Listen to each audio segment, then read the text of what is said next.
इन दिनों लोकसभा में महिला आरक्षण का प्रावधान पूर्व घोषित कार्यक्रम के इतर वर्ष 2011 की जनगणना के आधार पर निर्धारित करने की चर्चाएं जोरों पर हैं। इन्हीं चर्चाओं के बीच उत्तराखंड में भी विधानसभा और लोकसभा सीटों की संभावित बढ़ोतरी को लेकर सियासी हलचल तेज हो गई है। कयास लगाए जा रहे हैं कि नए परिसीमन के बाद उत्तराखंड की विधानसभा सीटें 70 से बढ़कर करीब 100 से 105 तक पहुंच सकती हैं। वहीं लोकसभा सीटों की संख्या भी 5 से बढ़कर 8 तक होने की संभावनाएं जताई जा रही हैं। नमस्कार, मैं हूं लक्ष्मण और आप देख रहे हैं तीतर।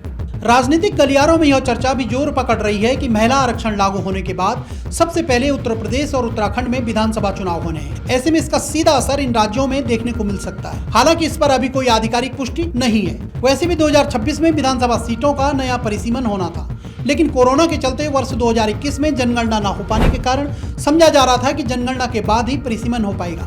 उस हिसाब से वर्ष 2029 के बाद ही महिला आरक्षण लागू होने की संभावना लग रही थी। लेकिन केंद्र की मोदी सरकार ने अचानक चौंकाते हुए वर्ष 2011 की जनगणना के आधार पर लोकसभा और विधानसभाओं में महिलाओं के लिए आरक्षण का प्रावधान लाकर ठहरे हुए तालाब में पत्थर फेंक कर हलचल मचा दी है। उत्तराखंड में विधानसभा की 105 सीटों की चर्चा के बाद एक तथ्य स्पष्ट हो चुका है कि पर्वतीय क्षेत्रों का प्रतिनिधित्व अब पिछलग्गू श्रेणी का हो जाने की पूरी आशंका है। ऐसा हम इसीलिए कह रहे हैं क्योंकि जनसंख्या के आधार पर होने वाले परिसीमन के कारण पूर्व में पहाड़ की विधानसभा सीटें वैसे ही कम हो चुकी हैं। ऐसे में नया परिसीमन जनसंख्या के आधार पर होने से आने वाले समय में पर्वतीय क्षेत्रों से फिर एक पृथक राज्य आंदोलन की आवाज उठ सकती है, क्योंकि हिमालयी राज्यों के लिहाज से उत्तराखंड को वो महत्व नहीं मिल पाया जो पूर्वोत्तर के राज्यों को मिला है। वहां परिसीमन में जनसंख्या के साथ साथ क्षेत्रफल का ध्यान रखा गया, किंतु वर्ष 2006 में हुए परिसीमन के दौरान उत्तराखंड के संदर्भ में ये बात हास्य पर रही। नतीजन तब अकेले ही पहाड़ की 9 विधानसभा सीटें घट गई थी। अब विधानसभा की 105 सीटों के समीकरण से एक तथ्य तो स्पष्ट हो ही जाएगा कि उत्तराखंड का हर विपक्ष जनता को बरगलाने के लिए राजधानी का लाभ नहीं रटेगा, क्योंकि बहुसंख्यक विधायक और सत्ता के नेतृत्व के लिए गैरसैंण कोई खींचने वाला विषय नहीं होगा और आंदोलनकारियों के सपने जल जंगल जमीन के मुद्दे और पहाड़ का पानी और पहाड़ की जवानी बीते दिनों की बात हो जाएगी।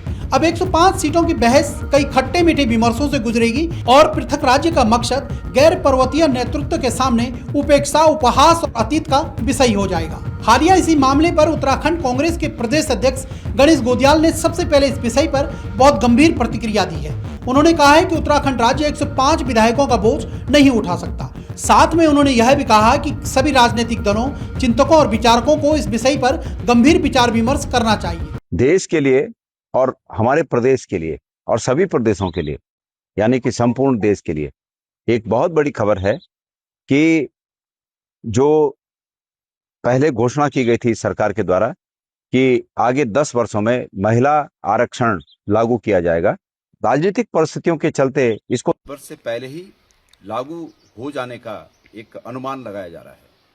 और इस अनुमान के तहत जो फार्मूला सामने आया है वो फार्मूला ये है कि सभी सदनों में, तमाम विधानसभाओं में, तमाम विधान परिषदों में, राज्यसभा में और लोकसभा में, इन सभी सदनों में वर्तमान संख्या के 1.5 गुना, यानी और इसके आधा और जितना अभी है, माना कि उत्तराखंड विधानसभा में 70 हैं तो और 35 मतलब 105। इसी प्रकार अगर लोकसभा में 543 सदस्य हैं तो 542-43 सदस्य हैं तो उसका और आधा। इसी प्रकार राज्यसभा में और इसी प्रकार विधान परिषदों में। तो इसका अर्थ ये हुआ कि इतने संख्या में विधानसभा और विधान परिषद, लोकसभा और राज्यसभा के सदस्य बनेंगे।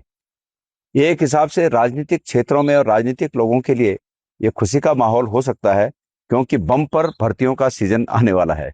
राजनीतिक लोगों की बम्पर भर्तियां आने वाली हैं। पहले भी उत्तराखंड के सरोकारों पर चिंता करने वाले लोग उत्तराखंड की विधानसभाओं को जनसंख्या के बजाय क्षेत्रफल के आधार पर निर्धारित करने की मांग उठाते रहे हैं। इस समय भी यह मुद्दा गंभीरता से उठाना चाहिए। वहीं अगर राजनीतिक विशेषज्ञों की माने तो महिला आरक्षण बिल का सीधा क्रियान्वयन परिसीमन प्रक्रिया से जुड़ा है। वर्तमान समय में परिसीमन 2026 तक पूरे देश में स्थगित है।